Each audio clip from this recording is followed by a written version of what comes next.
Hello. Welcome to Wicked Wednesdays. This is going to be a potentially new series of stories that I'm going to be adding on here as full-length videos. If you guys like them, I will add more. Warning, these videos are kind of creepy, kind of scary, not necessarily meant for kids, so viewer discretion is advised. Episode 1 is called The Wendigo and is written by yours truly. That being said, let's get started. It was a storm unlike any other, and it came completely out of nowhere. My two friends and I were camping, and the storm had rained through our tents. We had just explored the caves nearby earlier that day, and we knew our way around them pretty well. So we grabbed what supplies we could and booked it into the caves. The largest one was pretty spacious, so we could spread out and camp out there for the night. The floor of the cave was sandy and dry, so we pitched the tent that was the least wet and let it dry out before putting anything else inside. We'd gotten a campfire going by some miracle, and we were sitting around it roasting hot dogs on campfire skewers. My two friends' names were David and Lewis. My name is Matt Jones, by the way, but that doesn't really matter. Around here they just call me Patient Jones. Oh, I forgot to mention, I'm a patient at a psych ward, otherwise known as an insane asylum. But I'm not insane, I swear. I know I don't have much credibility now that I've told you that, but I'm not telling you this story to try and get out of here. I'm telling it to warn you. There's something in those caves. That's why I'm here after all. So if you value your lives and your sanity, you'll listen to me and stay away from them. What happened in the cave started shortly after the sun went down. It was raining pretty heavily, and the combination of the rain and the crackle from the campfire echoing through the cave was incredibly relaxing. That being said, relaxing was the last thing we should have been doing in there, but we didn't know how vulnerable a position we'd put ourselves in. Now, David and Lewis, they were both avid hunters as well as cave explorers, so I'm sure they knew in a storm like this that it was likely for animals to try and seek shelter like we were. But regardless of that, the flare gun, as well as the two handguns they'd brought to defend us if we were attacked by something, were tucked away in David's backpack for some reason. Maybe it was to keep them dry, but honestly, it didn't make sense to me to not have them more readily available. Either way, we were dry and warm around the fire, and it was pretty comfortable camping actually, so I didn't think about it much beyond that. It was around 10 o'clock or so when we started hearing things deeper inside the cave. It sounded like rocks shuffling, and kind of like the roof of the cave was being scratched by claws or something similar. Whatever it was pretty unnerving, and the sounds just kept coming closer. Eventually we started hearing what we thought were footsteps, but it didn't sound like animals, you know? It sounded like something upright, like a person walking, or several people walking. Now at this point, we started to get really nervous. We'd all quit talking to each other about whatever stupid, irrelevant thing we had been previously discussing, and suddenly the footsteps started to sound like voices. And not just any voices. Our voices. About 5 minutes of listening to our own voices rattle in the back across the walls of the cave, regardless of us not actually saying anything. Finally, David, the bravest of us, or maybe the dumbest, stood up and shouted into the cave. "Hey! Who's back there?" When he did that, everything in the cave went silent, and he stood there challenging the darkness and glaring into it with an unshakable confidence that, looking back, was probably just arrogance disguised as self-assuredness. After a moment of silence, he sat back down on the log that he and Lewis were using as a seat, and I leaned over from across the fire and spoke quietly to him. "David, do you really think that was the best idea?" He responded back to me quietly and shrugged pretty nonchalantly. "You and Lewis weren't doing anything about it. At least it's quiet now." We were all quiet. We didn't know exactly what to think, but none of us would be getting any sleep that night. It wasn't long after that when the activity started getting more aggressive. We all wanted to go to sleep, but our adrenaline was through the roof, so we knew that wasn't happening. The shuffling that came from deeper in the cave had started up again and was getting uncomfortably close now. There was a ledge about 20 yards from where we were sitting around the fire, and as we'd seen earlier that day, there was about a 10-foot drop at the bottom, where you could then wander down into the depths of the labyrinth in the caves below. Whatever was making the noises was just below that ledge at this point, and it obviously wanted our attention, because it had started tossing little rocks over the edge in our direction, and if that wasn't creepy enough, then it started speaking. It started off like a whisper, and actually, the voice sounded a bit like mine. Whatever it was could throw its voice and mimic us almost perfectly. At this point, I was kind of praying it was just other humans trying to scare us, because if it wasn't, I didn't want to know really what it was. It spoke in a whispered shout that echoed all around us.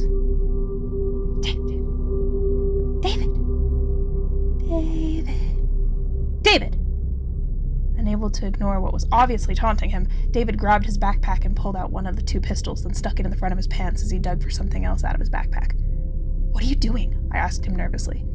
"Whoever is over there is just trying to scare us, and I've had enough. They want to see scary, I'll show them scary." David pulled out a can of terrible-smelling spray-on cologne and sprayed it all over the end of a large branch we'd brought inside to burn. He stuck it in the fire, and the end ignited very fast. Then he marched over towards the ledge and stepped just out of sight. The voices stopped, but we couldn't see David. And around the corner from us, we couldn't see the light of his torch either. Lewis shouted over to him, and both of us stayed frozen waiting for his reply. "Hey man, what do you see?" There was a pause. Then we heard David's voice in an unusually chipper tone. "Hey guys! You gotta come check this out! Lewis, come here!" Lewis stood up and went walking over there to where David had stepped out of view, and I got an incredibly uneasy feeling as he did. Lewis didn't come back, and neither did David. And now, I was alone with whatever had taken them. I grabbed David's backpack and pulled out the remaining pistol and flare gun. I made sure both were loaded, then I put my back to the entrance of the cave. Whatever this thing was, it was inside the cave, and keeping my exit open if I had to run was the only thing that gave me any comfort right now. I kept waiting for David and Lewis to come back. I told myself they were just messing with me, and if that's how they wanted to spend our camp trip, then so be it. I wasn't about to give them the satisfaction of knowing they'd scared me. We'd already explored these caves once today, and I hadn't seen anything out of the ordinary from any other cave we'd ever explored before. There was nothing odd, nothing dangerous. There wasn't even any animal tracks inside, which was pretty weird for this area. But as I thought that to myself, I started to psych myself out even more. That's right, there was no animal tracks. That's pretty strange, isn't it? Not a single animal in this cave. No lizards, no bats, nothing. It seemed like a perfectly fine cave, so why would the animals avoid it? Well, I got my answer about 3 seconds later.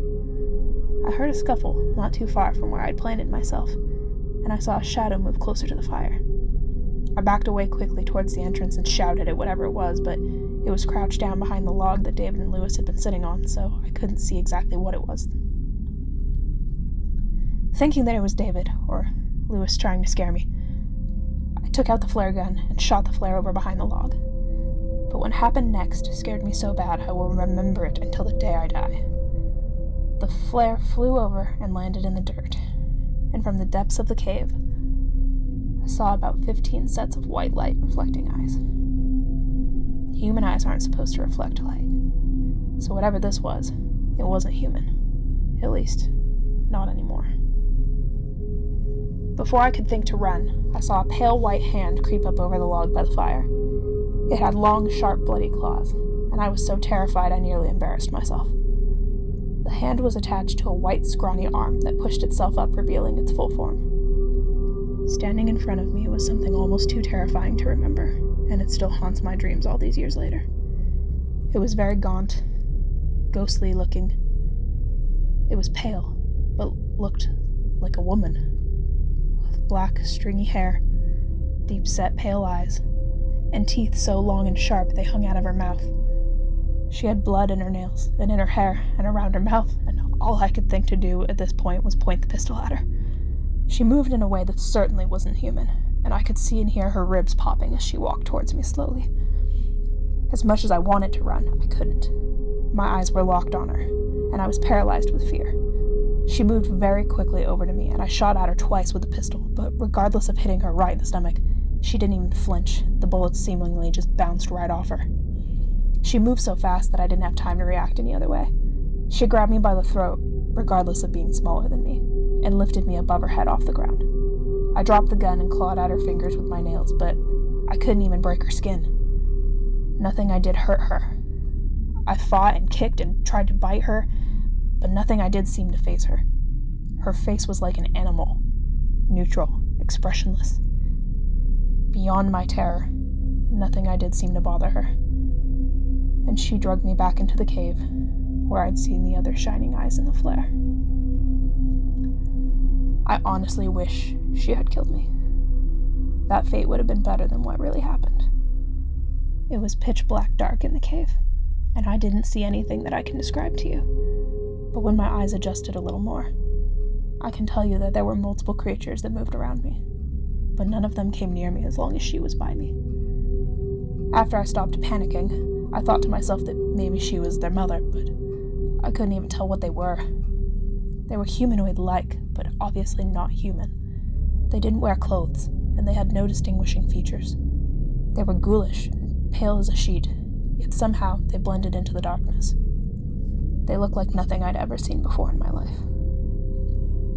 She pushed me into the rocky wall and stuck something around my neck that held me in place so I couldn't move. The next thing I remember, she was pushing something warm, wet, and disgusting into my mouth. It tasted like iron, so I assume it was raw meat. Where they got the warm raw meat, I'd rather not think about, especially since the whole area still smelled like David's nasty cologne. I don't know how long I was in there, in the dark, alone with these things, but it was several days, maybe even a week. And the only thing I can remember was the warm blood-soaked meat that she occasionally shoved in my mouth. What I hadn't realized at the time was that every time she forced me to eat, I slowly started to see better in the dark. It got to the point where the bloody taste was a welcome meal for me. I was so starving that anything was better than nothing. I don't know how long that I lived like that, but one day she took the restraint, holding me, off my neck. She grabbed me by the throat, and she started dragging me once again through the darkness, but this time towards the front of the cave.